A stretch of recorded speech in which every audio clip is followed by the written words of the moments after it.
Nepal's decade-long civil war devastated the country. Women suffered severely, as they do in any conflict. 4 years after Maoist rebels and the government agreed to stop fighting, women are still waiting for things to improve.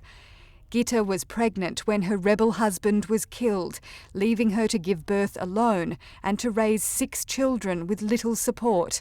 Peace has not brought relief. My life has not improved since the war. Actually, I worry more now. Who will care for my children if something happens to me?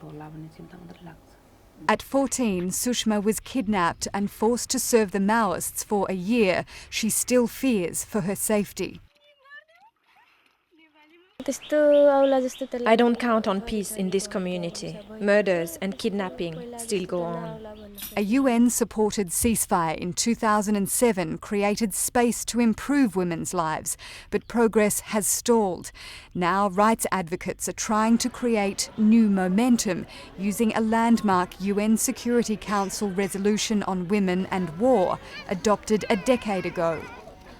Resolution 1325 mandated action to protect women and girls during and after armed conflict, and called for women's full involvement in peace building and reconstruction. Later resolutions have identified sexual violence as a threat to peace and security. Women and conflict is the subject of the State of the World Population 2010 report, released by UNFPA, the United Nations Population Fund, to mark the 10th anniversary of Resolution 1325. In Nepal in 2008, activists taught women they had a stake in constituent assembly elections. 1/3 of seats were reserved for women. NGOs supported by UN agencies also lobbied successfully for new laws against domestic violence and gender discrimination. But today, political divisions have deadlocked Nepal's recovery process. Insecurity persists in much of the country, according to activist Huma Dangi-Shetri. The peace accord gave us hope we'd finally have a lawful society, but it hasn't happened. Violence continues and the state doesn't stop it. Women are being kidnapped, raped and killed.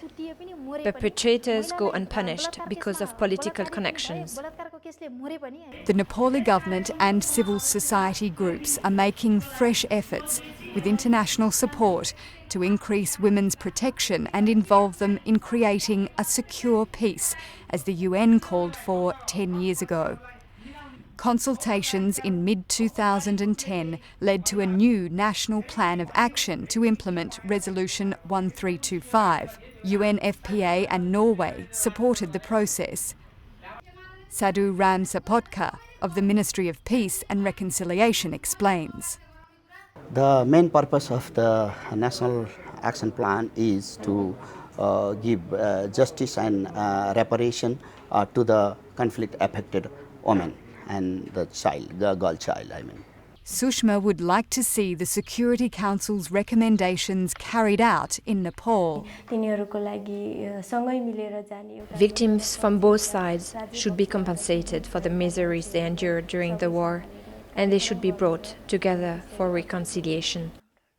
UNFPA supports efforts to advance women's rights and assist those affected by conflict in a number of Asian countries.